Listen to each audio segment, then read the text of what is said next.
Greetings, everyone. I hope all is well. I am Dr. Noni Davis presenting another episode of my podcast. I'm so grateful to Baba Mark for continuing to help me with this. And I'm the legacy owner of an African centered school. Um, I have our school is 30 years old, and we're doing all we can to make sure our students, our children who are African descendant, know who they are and know what their purpose is. Um, so last Friday, my students had a presentation. We The presentation is called African Diaspora Day. So we have different categories. We have inventors. Um, we did architects. We focused on uh, let's see, HBCUs. Um, we did artists, and the last group was let's see, artists, HBCUs. Oh, revolutionaries. I always forget that word. And each group, and I've already discussed the ones that we've already done, which were the inventors and the revolutionaries. So this week I was going to talk about the architects that I chose for the kids. And we started with architecture, of course, from ancient Africa. That would be pyramids. And then we traveled to Wall of Benin, the Great Wall of Zimbabwe. And then we talked about some of the more current architects. We had about two or three women that we included, Norma Sklaric and Roberta Washington, those two women. And then we talked about Baba Freelon, who's from Durham, North Carolina, and David Ajayi, who helped him with the museum, the National African American Museum of History and Culture in Washington, D.C. And we also brought Robert uh, Robinson Taylor. And, the kids who participated in each group were from ages 4 all the way through 15 years old. And so, and the 15-year-olds, 14, 15-year-olds, they had to take the lead on introducing their particular topic. And so then we videotaped them, which was, we had to pull all these scripts together. We videotaped them. And of course, there was a lot of crazy stuff with the videotaping. But we managed to get through it. This was the first time we tried to do the videotaping. And so we learned what we need to do, maybe what the changes we can make for next year. But the parents whose commentary or report or to me was that they were just they learned so much themselves. And that's the whole point of this, to give the parents have not had this opportunity to access this knowledge because they either did not, they weren't in an environment like this, or it just was not discussed in their school, their education. So I feel very proud that I was able to pass on this information to my students. So I'm going to start with how we open. And so we talked about the uh, uh, uh, ancient Kemet, and I think I've talked about Egypt, and how I've already discussed in the past about we had 70 pyramids in ancient Egypt, and there were also 220 pyramids in Sudan. And one of the things I always marvel at is, they're like, black people didn't make these pyramids. They would rather give it to aliens, or that these are really white people or Arabians. And so I decided, well, let me go back and see, because they do have one ancient pyramid. Now, the rest of them have been built since the last few years. Paris has their pyramid that they did in I think it was the 80s or something like that, 1980s. But the one pyramid that would be considered ancient it was constructed in Rome and built in 1 AD, and is a copycat of the Nubian pyramids. One. And like I said, the other ones are recent. Then the only other place that they had one in what we would call Arabia, was in Iraq. And that one is, I think they said that one is called a ziggurat or something like that. And it was built in 2200 BCE.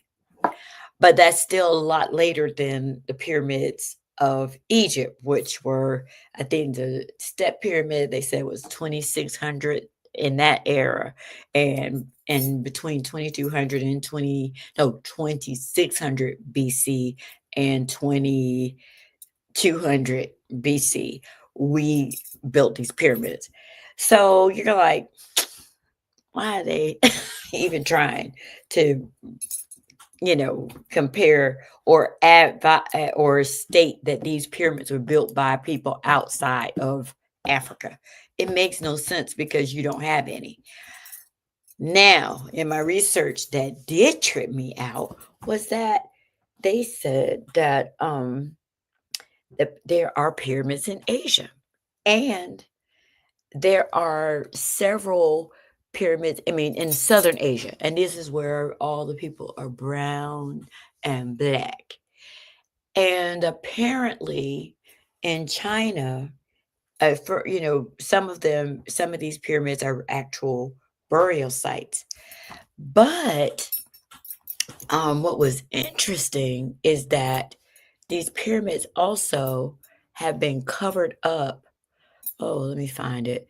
Uh, Pyramids were, let's see, Chinese pyramids. This was crazy. They have made these, you're not going to believe this picture. They turned them into, they said they were like mountains. And they let grass and trees and uh, grow on top of them. And they said a lot of it is, and that government won't allow anyone to excavate, conduct archaeological digs or anthropological digs at these sites. And there are a bunch of pyramids all over Asia. And I was like, what? And there's another one. They covered it up and made it look like just grass, like a mountain. So, and then, like I said, they blocked them off so that you can't go and visit these places. They said they were constructed around the same time, about 4,000 years ago, and they were similar in construction uh, uh, to what is unusual, construction to those pyramids. And so, we do know that there was this exchange along the Indian Ocean between China and Southern Africa. But, maybe there was also something going on. You got the Red Sea, so people who are living in that area. We also have these pyramids in the Olmec civilization among the Mayan. And so maybe Africans would travel even more than we thought. And but they have all these pyramids. And so I thought it was crazy because, I've seen pictures of a black Buddha. They said there's let's see, black Buddha. I didn't save these pictures. I should have. Um, Let me see, black Buddha. They have all of these different Buddhas in there, and they're, in the Chinese culture, and they're showing, uh, this guy, these guys, and then I'm trying to think. Now those are from Wayfair, and that's not what I was looking for. But uh, and of course, when you look at a lot of this stuff, the first Buddha was a black man. They have a lot of videos about this, and so you got this guy, but they're showing that I've seen a lot of information with Asians, who you have or a lot of the original people in those spaces in India and China were African people, and they believe that the Chinese are just trying to erase it, but they said even with the writing system, there's a lot of correlation or similarities in the, hieroglyphs, um, and so the writing systems, and I was just I wasn't expecting to see that. I was like, "Whoa," but they have a whole YouTube video called "The Hidden Pyramids of China," and it just blew my mind that, huh. And so there's this desire to keep that squelch it, and so you can't even go and look at them. You can't excavate. You can't go and do any research, and they've just planted vegetation all over these pyramids. And so I was like, "Oh my goodness." And so they wanna deny the African origins, and so that people are like, "What would we find if we actually got in there?" Well, that's interesting. So there are also pyramids in India, there are pyramids in Thailand, and also in the Pacific Islands. And all of these, like I said before, are places where you have a lot of African origin. Um, you have Black folks there, and it's believed that these folks were traveling. We know that everybody. That's what was it? The first uh, I think it was like 100,000 years ago, the first group of people left Africa, and then there was another big group that left at like 60,000. I could be wrong, but I know it was between those time frames. And so, hmm. Anyway, so there are pyramids outside of Africa that I already knew about, but I didn't know about the Chinese, and I did not know that they were hiding them. Hmm. So, let's see. So then the next place we wanted to talk about was the Great Wall of Benin, and it's always fascinating to learn about this area too, because this was Benin is in, the Great Wall of Benin was in the area that is called Nigeria today. And what is also interesting is the size of it. So this is what it is now, and this is what they believe it looked like. And so you can see that there's a lot of fractals involved, and that fractals were like Africans knew about this or were practicing this particular sort of mathematical advanced skill way before Europeans even know that there were fractals. Um, my oldest student introduced, like I said, the pyramids, and then he also talked about the design and the materials that were used to create Timbuktu in Mali in between 1100s and 1300s. And these buildings took a long time to construct. So the Great Wall of Benin, they said they began working on it in the 800s, and it did not AD, and it wasn't completed until 1460 AD, and it was ordered by Obas, and Obas are African. Let's see, do I have a picture of an Oba? I don't think I do. I don't have a picture of an Oba here, but Obas were the kings, and the people who of Benin were the Edo people, and the wall was surrounded by moats, and I thought that was really interesting too. So, and those moats were created, could have been filled with alligators or spears or whatever, but it was completely surrounded. This Great Wall of Benin stretched 9,900 miles. I think the United States is only, how far is the United States from California? I think from California to, uh, let's see, from California um, uh, from the East Coast to West Coast. I will figure it out because I think it's like 4,000 miles. Distance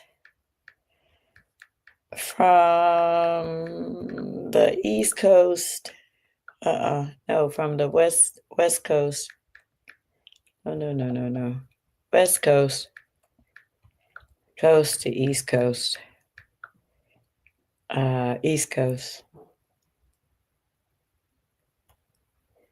and East Coast in North Carolina, in the United States.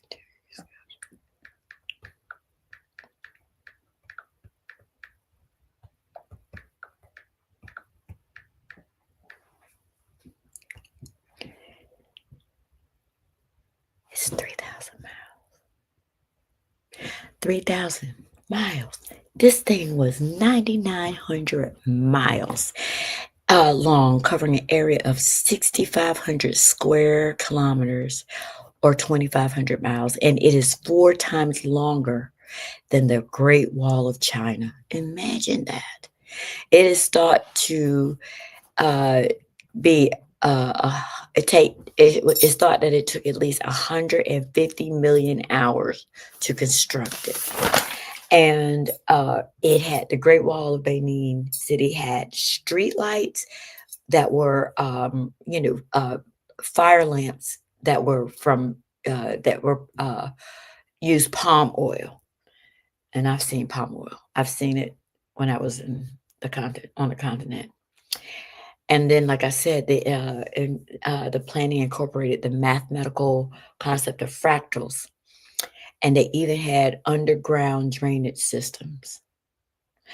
And all of this was way before medieval Europe. It would, I was like, what? So, is the Benin Wall still standing? Of course not.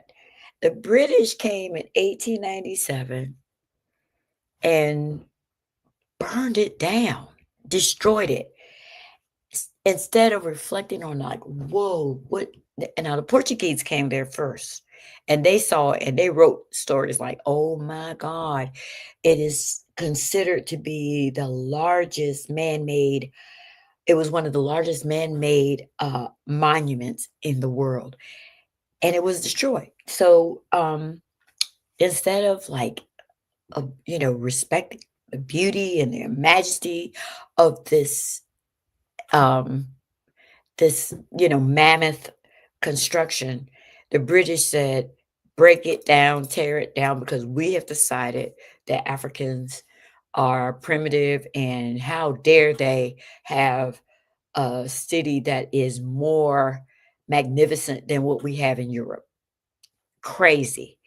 And so the jealousy and that followed was that we were incapable of this level of advancement, when in actuality, we were just doing what we do. Divinely led humans elevated to their highest consciousness. That's who we were. And so the Great Wall of Benin was at the highest of greatness a century before Europe experienced a renaissance. We no longer have one of the world's largest man-made monuments, because these people were so jealous of us. And we see it. We see that they continue to be jealous of us. And so now the Great Wall of Zimbabwe was also one of our, wasn't quite an achievement. Let's see, the Great Wall of Zimbabwe. So that's like an aerial view of it, right here. Let's see, tap. That's an aerial view. And this thing was it was built by the Shona people between the 11th century, which is like 1000, and 15th century, which is the 1400s. So a little bit later than the Great Wall of Benin, but also uh, uh, uh, ended around that same time. What is interesting about this building is that they did not use mortar. They had these flat rocks that they laid on top of each other, and they did not construct it out of mortar, or use any mortar to hold it fast. They said that the walls were like 36 feet high, and there lived 10,000 to 20,000 people lived in there. Yet they discovered. Now, this is the thing I was talking about earlier. Now, this was not BC, so this was AD, but they found Chinese pottery and Persian artifacts, and they also found Arabic coins in this uh, the Great Wall of Zimbabwe, and which indicated that they had a lot of trade by that time between these communities on these different continents. And a lot of it was happening in the Indian Ocean. So I was like, Indian Ocean, the east coast of Africa to Asia. Okay. So it substantiates what I was saying earlier about China. Maybe these were uh, economic trade routes that had already been developed. And they were already ancient because they were all, they had Chinese pottery uh, found in these places. And, of course, just like the Benin Wall, Europeans, when they found it, now that it had been abandoned by the 1500s, but the wall is still there. But they tried to say black people didn't build it. They tried to say it was some Persians, there was some Arabians because they had already decided that we weren't capable of doing this. They could not construct such a magnificent structure. And so, Phoenicians, they gave Phoenicians the credit. But at the same time, they were stealing all the artifacts that they found. There were gold there, and like I said, China and all this stuff that they decided to sell to their friends from this place where this imaginary African group of people built. They said the reason why it's probably abandoned is because they could no longer feed the people. It was unsustainable. Um, but it was uh, built with for protection. Folks could not just come up in that Great Wall of Zimbabwe. They could not just enter it, and they had created like little um, pathways that were walled pathways within the structure, so that if you came in there, you would run into a Shona warrior. You would be taken out. Um, so the next person that we wanted to talk about was Norma Sklaric. Okay, let me see. Um, and she was amazing too. This is Norma Sklaric. And she was born in, wait a minute, let me see where she built the US Embassy for Tokyo. Do I have a picture of it? I don't think I have a picture of that she did of Tokyo, but this is another building that she created. But she designed the Tokyo U.S. Embassy, and she was one of the first two women to graduate from Columbia University of Architecture in 1950, and she was the first Black one to do it. And she also opened an all-female architectural firm. So that was cool because a lot of times we never hear about Black women who have become these architects and are designing these buildings. It was like, wow, that is amazing. And so then you also have Roberta Washington. Roberta Washington is also a graduate of Howard. And I'm trying to think, do I have a picture of Roberta Washington? No, that's not it. And she graduated from Howard University, and she's built all kinds of schools. I can't find her information right now. And 1983, and her focus was on hospitals and schools, as she designed a hospital in Mozambique, and she's designed quite a few things in New York, including museums. Now, Robert Robinson Taylor was also another guy, and he's the guy who he was one of the first. He was the first person to go to school at um, MIT. First Black person. He was born in 1868, and in Wilmington, North Carolina, just down the street a bit. And he is known for building Thrasher Hall at Tuskegee. I was like, look at these Black people doing that thing. So here is Where is that building? Right here. Is that it? I don't think that's Thresher. I don't think that's Thresher. Let's see. Photos. It's one of these buildings. I don't think that's it. Is that it? Oh no, that looks like so. Okay, so some of these I didn't get a chance to keynote. But anyway, he was at Tuskegee University.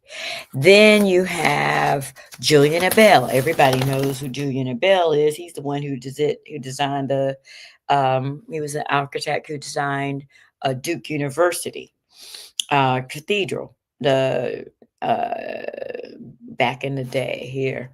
And he was also from Philadelphia, Duke Cathedral. And so, my parents were like, "What? This guy?" Yeah, it was a black man who did this one, who designed, Julian Abel designed that back in the day. And, he was also one of the first African Americans to graduate from architectural school. And so we ended the unit with Phil Freelon and David Ajayi. And let's see, do I have David Ajayi here? David Ajayi and Ajayi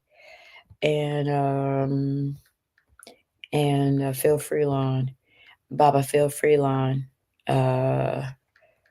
Who's considered one of the architects of the century, I think, because of um, his work on this. Okay, so that's Ajayi, and that's Phil Freelon, and they're the ones that designed the American Museum. Let's see, the National Museum of African American History and Culture, 2024 search. And so, if you've been there, you've seen images. And so the interesting thing about it is its design. So let's see, this is a better picture right here. So do you see the way it's designed? What I didn't know is that it was designed um, uh, like a Yoruba hat. So the Yoruba crown to show what just as a reverence for African culture. But Ajayi and Freelon also wanted to design it with the metal. They said, I'm trying to think, where was it that they had?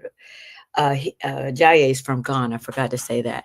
The beauty of it was designed like a Yoruba crown, and the intricate bronze, and you can see this bronze exterior was designed to evoke the decorative ironwork found throughout the South, designed by African ironworkers, inspiration from a Loe of Ishe artist.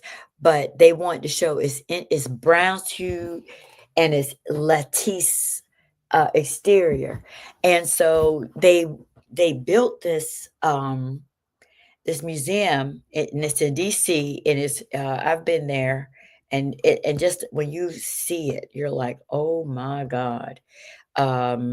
It's just an amazing structure.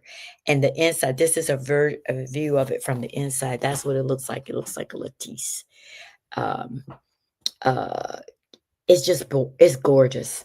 And but that was what my children presented. They presented um these seven architects, and it's just inspirational because we need to know that we have participated in everything. And one of the things that we learned about Phil Freelon is that when he was a little boy in Philadelphia, he said everybody would talk about black doctors, black lawyers, black clergymen, black teachers. He said, but nobody ever talked about what we built, and to see the things that he created.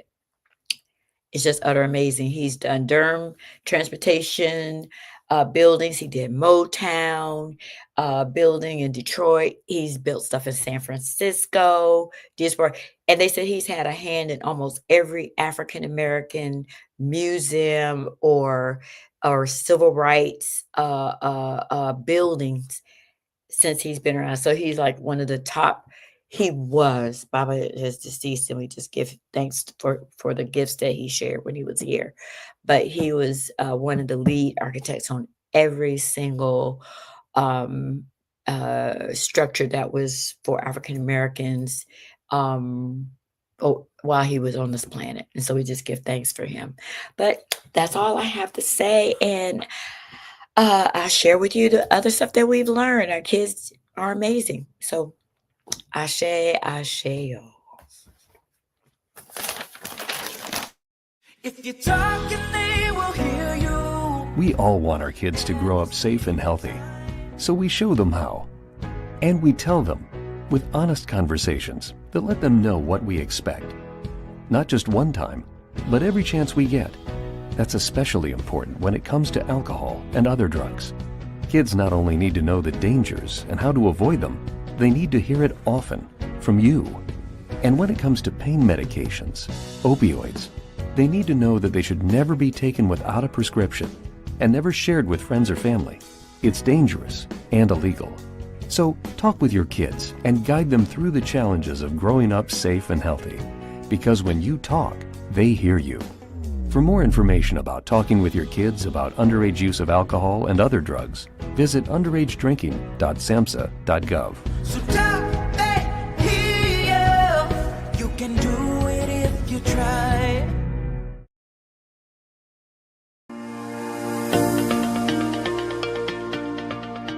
Hi, I'm Elizabeth Elam, the Aquatics Executive with the YMCA of the Virginia Peninsulas. At the Y, we prevent drowning. Remember, as we go through the rest of the summer, to always swim near a lifeguard.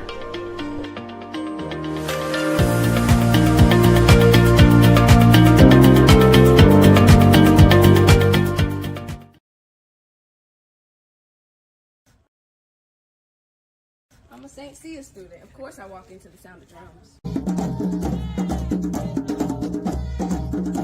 a St. Sya student. Of course I know my mother.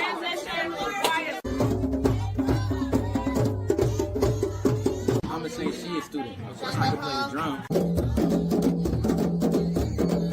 I'm a St. Sya student. Of course I can work with my hands. I'm a St. Sya student.